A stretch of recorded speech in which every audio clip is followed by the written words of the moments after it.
Thank you. Hello, everyone. It's so good to be back. And welcome to the Om Zone. So, first of all, let's just take a deep breath together and exhale. And just like that, we're in the Om Zone. Excuse me. And that's a place that sometimes we need to return to to check back into, because there is so much going on in the world. It can just feel overwhelming. But we have this space, this place that we can go to. And the reason I call it the Om Zone is because, well, years ago I was in a workshop at Unity Village, and we were paired with partners that we had to pray with for 40 days. Excuse me.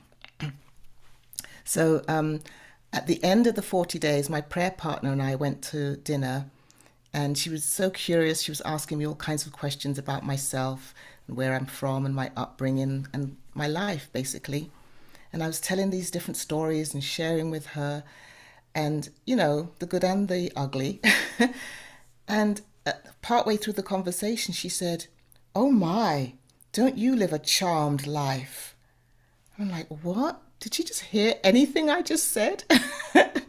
A charmed life. I wouldn't call it that. But at the time, I was unpacking some messes in my life, and so I couldn't see that.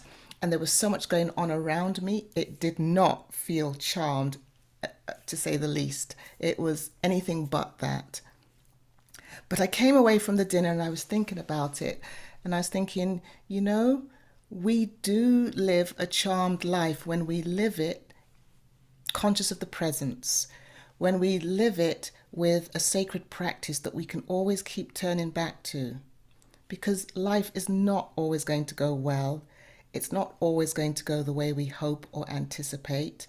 And as I said at the beginning, with everything going on in the world, we can feel overwhelmed not just by our own lives, but by what we see going on around us, where we might feel helpless. So how do we live a charmed life when all that's going on, when we look outside and it just feels like everything's chaotic and a mess? Well, that's when we turn to the Om Zone. And you could call it your meditation practice, but where does the term Om actually come from? Well, it's the sacred sound.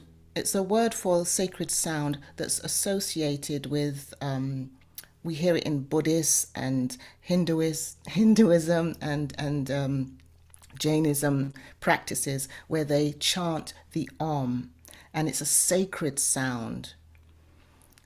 It's a sound of creation, the sound of new beginnings. And so, although it's used in those practices as part of a meditation practice, we can use it with the intent of creating something different out of this, of a new beginning where we are, and a place of safety as well that we can return to at any time, not just on your yoga mat and not just when you're in your Kriya chanting meditation practice. And when we are chanting the Om sound, I'm sure you've all heard it, there's a vibration that moves through our body. We can physically feel it. In fact, if I was to ask you now, not to Om, but just to put the tongue at the roof of your mouth and hum like a bee.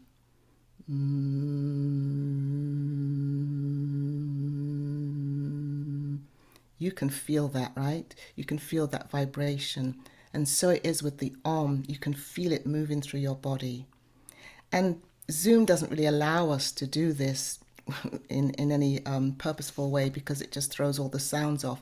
But if we were all to unmute ourselves right now and chant the Om, it would send a vibration through this whole arena right here, because it brings us also into entrainment, where we come into a vibrational alignment with one another. So I also like to think of being in the Om Zone as a place where we can privately chant the Om and send it out and entrain with and connect with others heart to heart. Connect with them on a deeper level. because the is like a metaphor, if you will. It's like a metaphor for our life, as I said, to create something different or a space that we can return to when we're seeking a new beginning. And I'm not talking about the big life changes, new beginning, but you might have been having a conversation, you might have had a disagreement with someone, you might have heard something on the news that really troubled you, or read something online that just threw you off. And that's what I mean about a new beginning. You can switch back to your centered place, that centered place that is garnered in the stillness. So we are all living a charmed life, and we have this tool of the Om chant to help us realize it and bring it into manifestation as well. So living in the Om zone, what does that look like?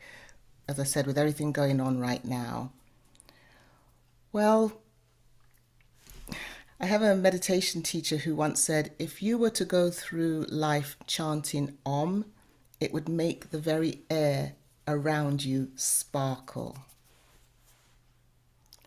So one of the things we need to do to make the air around us sparkle when things don't feel right is be willing to experience a different outcome. Sometimes we get attached to how we want things to turn out, how we expect to feel after we've engaged in something with someone, put all our effort and energy into a task or a dream or a goal, and it falls apart, it feels like. So if we're willing to experience a different outcome in the relationship that we're in the dream that we have or the goal that we have, then we're open to something new. And that too is living in the Om zone. That too is experiencing or being willing to experience a new beginning, to create something different. We also can be willing to see the sacred in everything. And that's really a challenge sometimes, to see the sacred in everything, including other people, situations that just horrify. What good or goodness can be in that?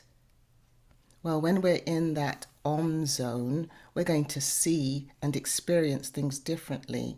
And we're going to be able to go to a place where we know, where we're actually at the possibility portal, the door of the possibility portal, where we know beyond a shadow of a doubt that something good, something more positive can come out of this. And I am not for 1 minute talking about burying our head in the sand and pretending that things are not the way they are, or burying our feelings and, oh no, I'm fine, everything's okay, I'm well, all is well with the world. I'm not talking about that. But when we return to the Om zone in our practice, to that place of safety, to that place of new beginnings, that place of creating anew, that's when we can hold to the truth, like your opening affirmation says, that God is in everything, everywhere, not just some of the time, but all the time. We just can't always remember that when things are going awry, when we're challenged, when we're witnessing horror and challenge. But in the Om zone, we'll be reconnected with that truth. And so that means that we need to be willing to maintain our spiritual practice as well. It's not something we do on an ad hoc basis if it's going to have any benefit and advantage in our lives. It's not just something we do when things are not going wrong. We need to be making those deposits so we have a place to withdraw when we need it most. And for some of us, we're really clingy to the divine and divine order when things seem not to be going our way. But when things are good, we're out there living life to the full and we're in the joy zone and all is well with the world, then we're not so up on our practice maybe. So my encouragement for you today is to make a first step if you already don't have a practice. 5 minutes, 10 minutes a day. It could be sacred reading, Lectio Divina. It could be just stopping for 10 minutes to just follow your breath and reconnect with your body.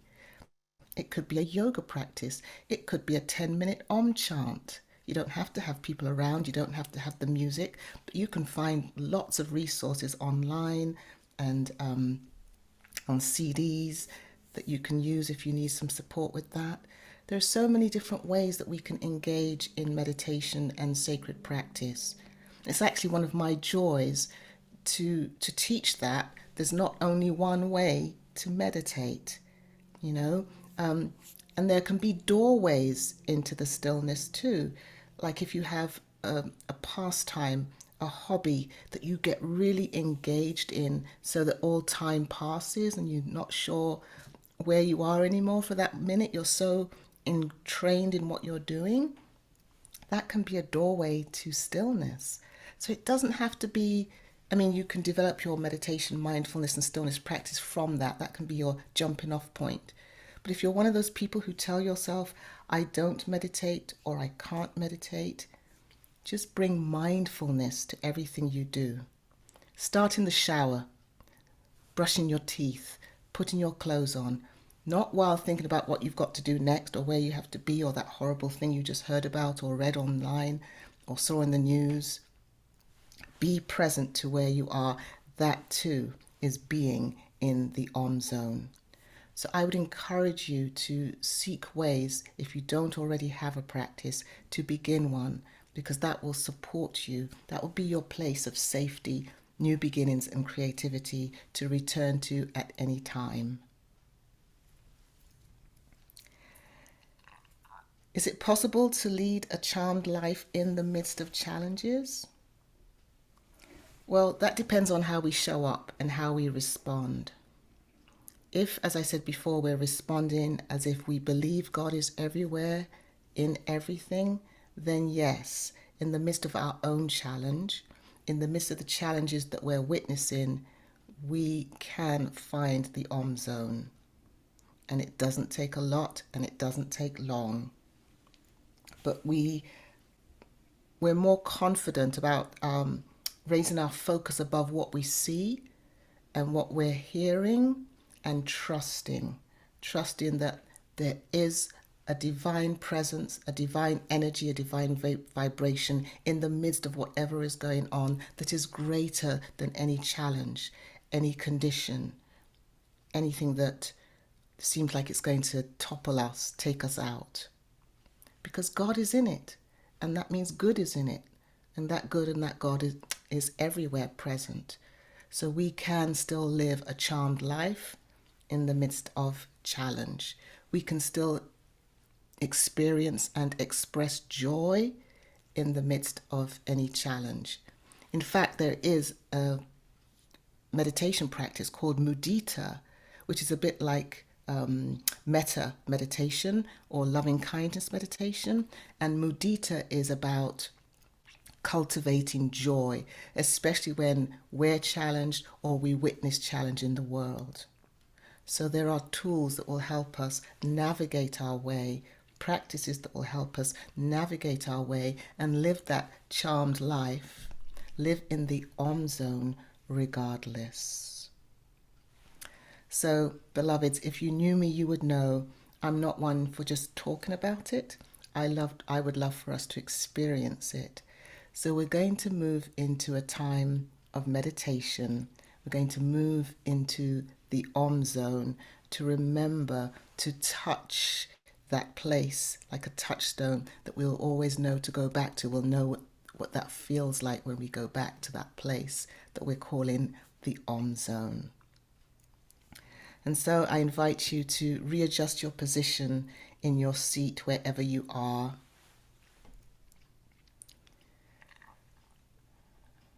And we're doing this so that we can relax more fully. And if you feel sleepy or inert, I would encourage you to keep your eyes open or even stand up.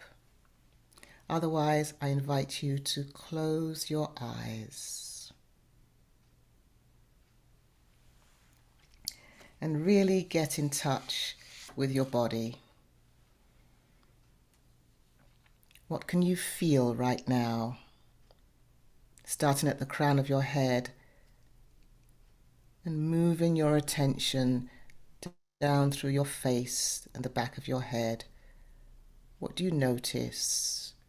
What do you sense? And if any part of your face or the back of your head feels tense or taut, then as you exhale your next breath, exhale that tightness and that tension away. Let the exhale be full and complete, and an invitation to let go. Sometimes we're holding tension in our face and we're not even aware of it. So just feel your jaw relax and your chin soften, your eyes sink more deeply into their socket. You can even open your mouth wide like a cat or a lion and stick your tongue out and really stretch those facial muscles to release the tension. And as you do that, you'll probably feel your shoulders drip down from your ears, and let your neck and your throat soften, and the area of your chest.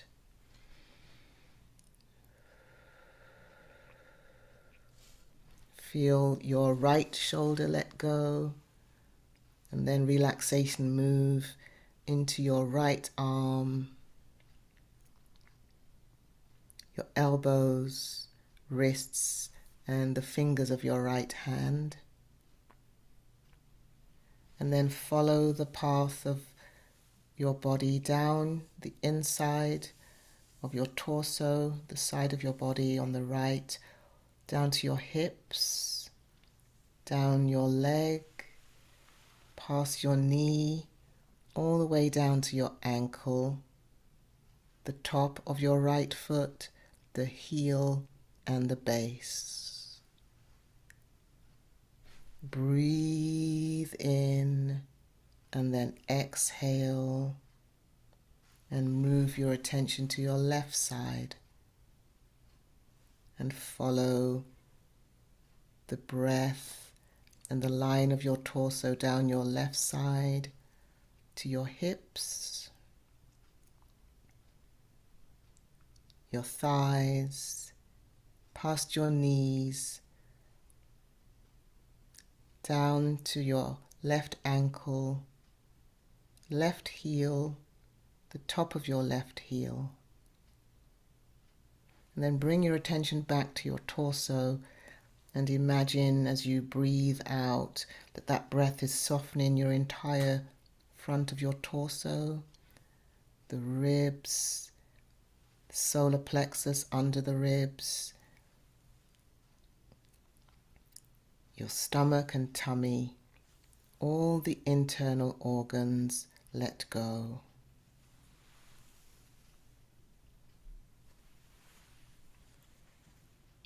As the attention moves down to your life center and all the way down the insides of your legs, down to your instep and the base of your feet.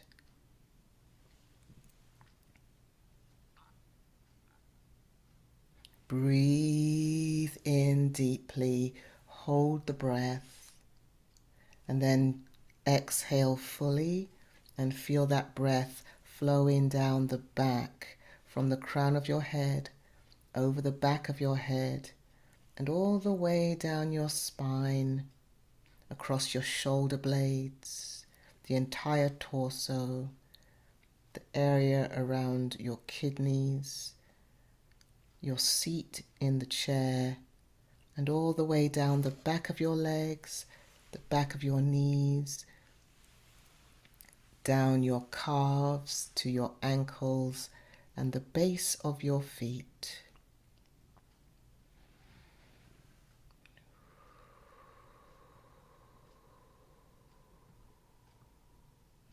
It feels so good to let go, to be in the present moment, to be in the Om zone.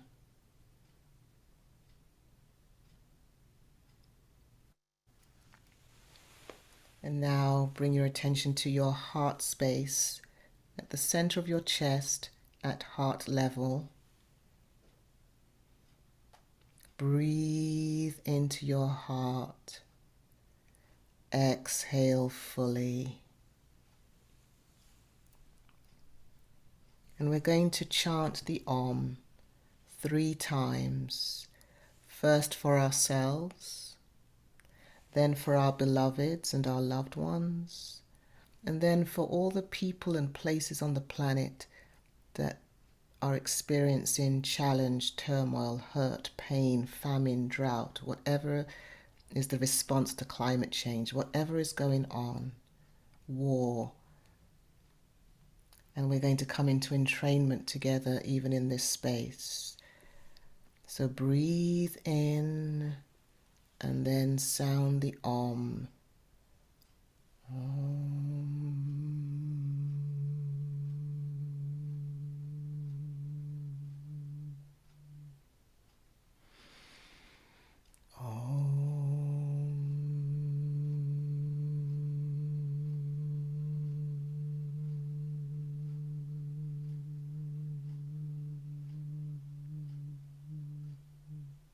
Last time.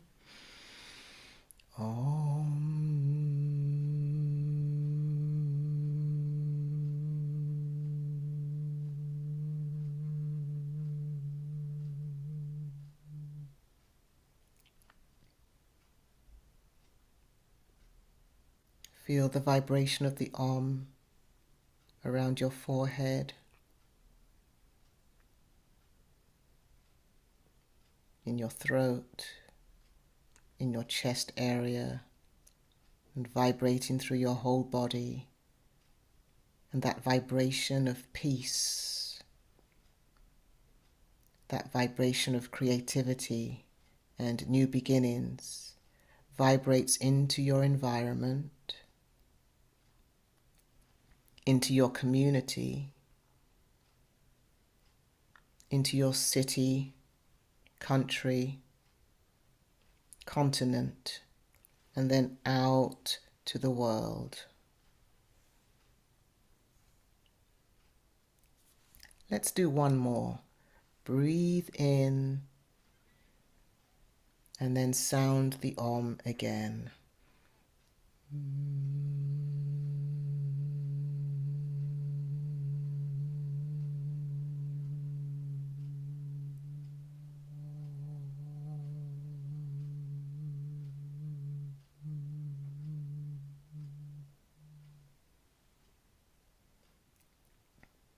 And let us breathe and rest in the stillness and the healing, revitalizing, restoring energy of the Om zone within.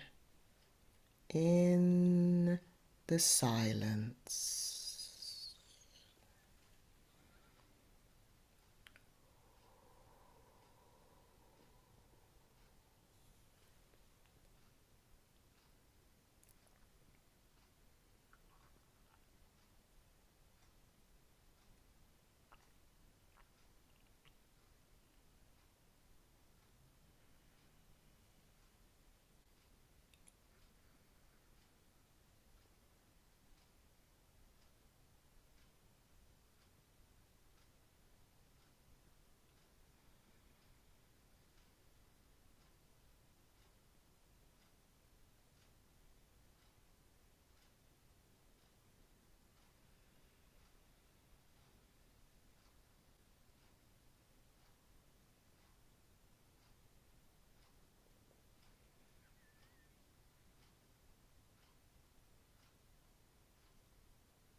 and into the stillness, silently affirm,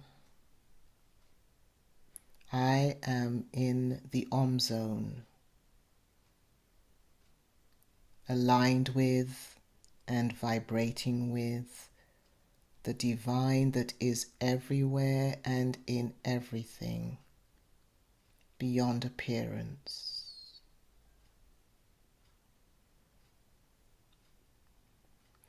I am living in the Om zone by choice, with intention.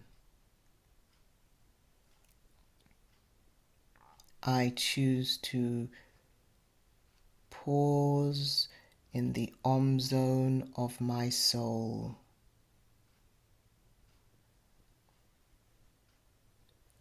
to live my best and charmed life, regardless of condition or circumstance.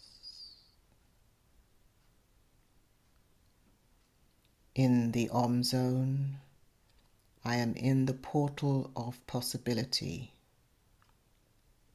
I align with the possibility of peace, the possibility of wellness and wholeness, the possibility of prosperity, harmony, clarity, restoration, and order. The possibility of love and joy in manifestation. And so it is.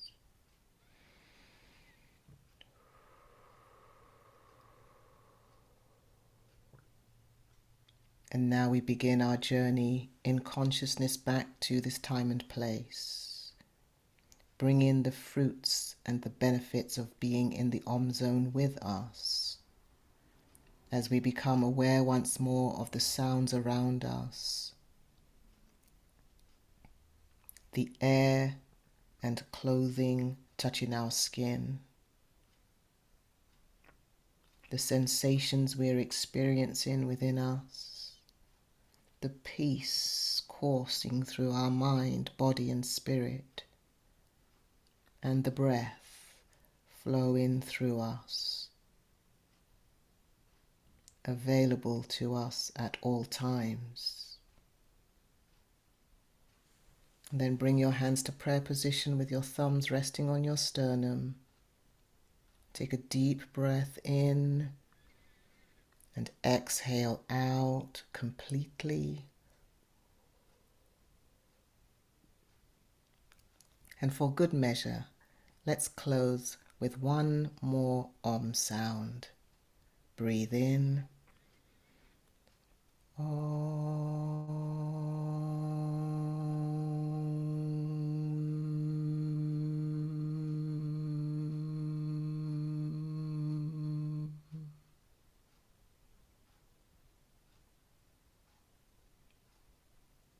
From the Om zone in me to the Om zone in you, and all those to whom this practice is now dedicated, I now bow. Namaste.